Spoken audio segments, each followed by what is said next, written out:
In diesem Lehrvideo wird der Ablauf zur Bestimmung der Dichten nichtbindiger Böden erläutert, die der Dichte bei lockerster und der Dichte bei dichtester Lagerung nahekommen.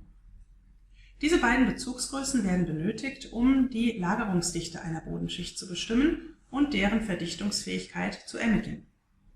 Die Lagerungsdichte einer Bodenschicht bestimmt zahlreiche Eigenschaften dieser Bodenschicht und ist daher von besonders großer Relevanz.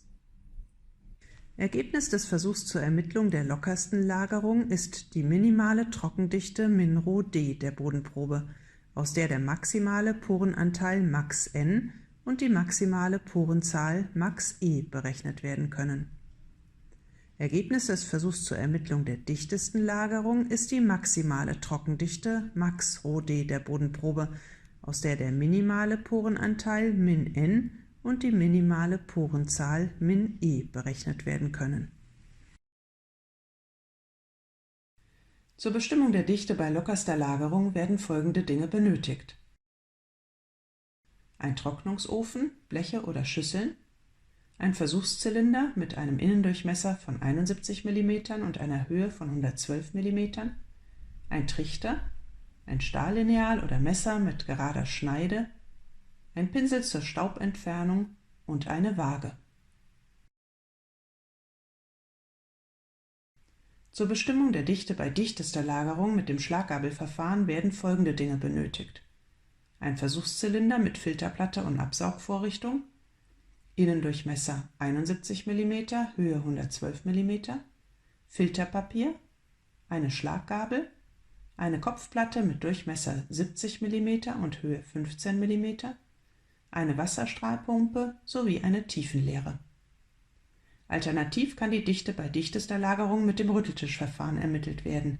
Dieses Verfahren wird in diesem Lehrvideo allerdings nicht erläutert.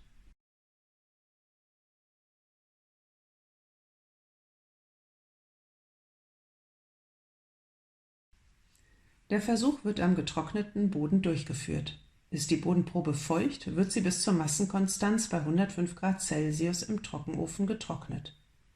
Die Probe darf keine Feinanteile kleiner 0,063 mm enthalten. Der Feinsandanteil, also Partikel mit 0,063 mm bis 0,2 mm, darf maximal 50% betragen. Um die Dichte an einer repräsentativen Probe zu bestimmen, wird die Mindestprobenmenge nach Norm in Abhängigkeit des Korndurchmessers bestimmt und der zugehörige Versuchszylinder gewählt. Der soeben gezeigte Zylinder mit einem Durchmesser von 71 mm wird für Bodenproben mit einem Größtkorn von 5 mm verwendet. Wird die dichteste Lagerung mit dem Schlaggabelverfahren bestimmt, wird zunächst der Versuch zur Ermittlung der Dichte bei lockerster Lagerung durchgeführt.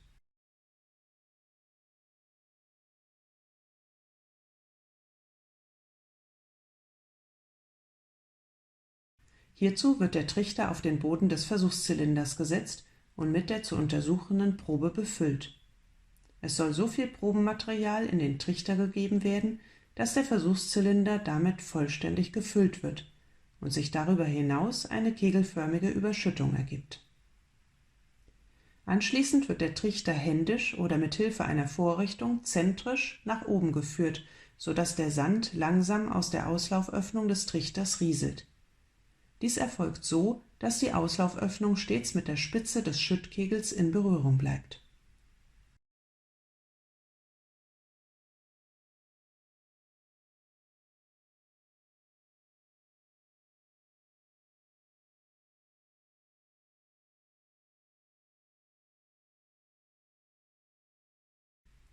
Ist der Sand vollständig aus dem Trichter herausgerieselt, wird der Schüttkegel mit dem Stahllineal oder einem Messer mit gerader Schneide vorsichtig abgeglichen.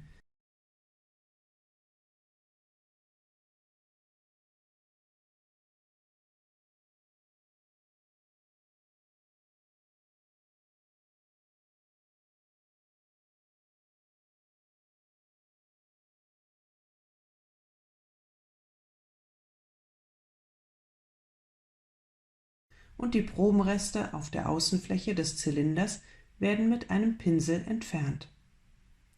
Damit auf dem Weg zur Waage kein Boden verloren geht, kann der Boden im Zylinder durch leichtes Aufschlagen etwas verdichtet werden. Der Zylinder mit der Bodenprobe, die für die Bestimmung der lockersten Lagerung eingerieselt wurde, wird nun gewogen.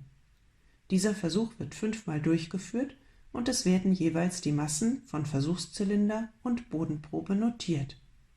Die Masse des Zylinders sowie sein Volumen ist bekannt.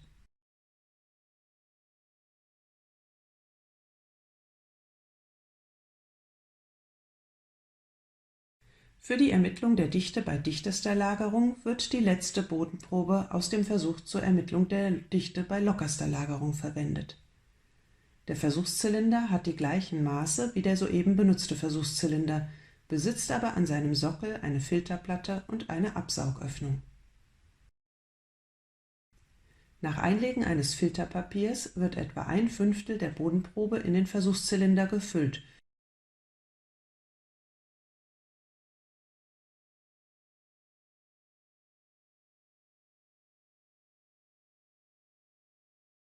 Und so viel Wasser hinzugegeben, dass die Probe gerade überflutet ist.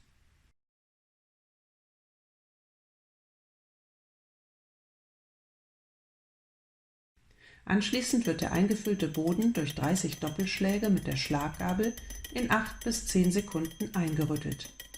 Mit den weiteren Fünfteln der Bodenprobe wird genauso verfahren, bis die Bodenprobe vollständig in den Zylinder eingebracht ist. Dann wird das Wasser durch eine Wasserstrahlpumpe aus dem Zylinder herausgesaugt, und zwar bis der Wasserspiegel die Probenoberfläche erreicht.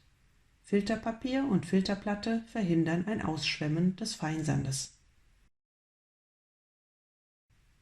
Dann wird die Kopfplatte auf die Oberfläche des Sandes gesetzt, die Probe noch einmal mit 5 bis 6 Doppelschlägen nachverdichtet und die Kopfplatte leicht angeklopft. Der Abstand des Zylinderrandes zur Oberkante der Kopfplatte wird an 3 Stellen mit einer Tiefenleere auf eine Genauigkeit von 0,1 mm gemessen.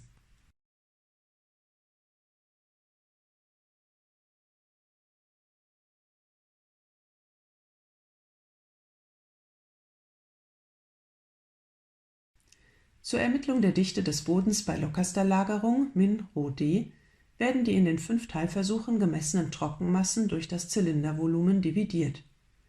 Dieses wurde aus den Abmessungen des Zylinders bestimmt. Die Dichte des Bodens bei lockerster Lagerung Min-Rho-D ergibt sich aus dem Mittelwert der 5 errechneten Dichten. Die Dichte des Bodens bei dichtester Lagerung Max-Rho-D ergibt sich aus der bekannten Trockenmasse Md der verwendeten Bodenprobe und dem Volumen, welches durch die Bodenprobe eingenommen wird und hier mit Min-V bezeichnet ist. Da der Zylinder nur bis zur Unterkante der Kopfplatte mit Sand gefüllt ist, muss das Teilvolumen zwischen Zylinderoberkante und Kopfplattenunterkante vom Volumen Vz des Zylinders abgezogen werden. Die Fläche der Kopfplatte A ergibt sich hierfür aus dem Innendurchmesser des Zylinders. Die Dicke der Kopfplatte dkp wurde vorab gemessen und die 3 mit der Tiefenleere bestimmten Abstände zu Sm gemittelt. Aus minimaler und maximaler Trockendichte können mit Hilfe der Korndichte der Porenanteil und die Porenzahl bei lockerster und dichtester Lagerung berechnet werden. Um die Lagerungsdichte D und die bezogene Lagerungsdichte Id der betrachteten Bodenschicht zu ermitteln, werden der Porenanteil N und die Trockendichte ρD sowie die Porenzahl E des Bodens in seiner natürlichen Lagerung benötigt. Die Bestimmung dieser Werte erfolgt an einer gesonderten Bodenprobe aus dieser Bodenschicht. Die Verdichtungsfähigkeit des Bodens lässt sich mit der Kennzahl IF beschreiben. Schauen wir uns nun ein Zahlenbeispiel hierzu an. Zur Ermittlung der Dichte bei lockerster Lagerung wurde die Bodenprobe in 5 Teilversuchen vorsichtig in einen Zylinder gefüllt, abgestrichen und anschließend die Massen von Zylinder und Trockenmasse gemessen. Wie Sie in der Tabelle hier sehen, waren dies im ersten Teilversuch zum Beispiel 1593,80 Gramm, im zweiten Teilversuch 1594,53 Gramm und so weiter. Die Zylindermasse sei bekannt und betrage 941,70 Gramm. Es können damit die in den jeweiligen Teilversuchen verwendeten Trockenmassen errechnet werden. Für den ersten Teilversuch ergeben sich zum Beispiel 1593,80 Gramm minus 941,70 Gramm gleich 652,1 Gramm. Zur Berechnung der Trockendichte brauchen wir das Zylindervolumen. Hierzu wurde der Zylinder anfangs vermessen. Seine Höhe betrug 11,2 cm und sein Durchmesser 7,1 cm. Das Volumen ergibt sich damit zu Vz gleich πr² mal h gleich 443,43 Kubikzentimeter. Aus den Trockenmassen und dem vom Boden eingenommenen Volumen können nun die in den jeweiligen Teilversuchen erzielten Trockendichten berechnet werden.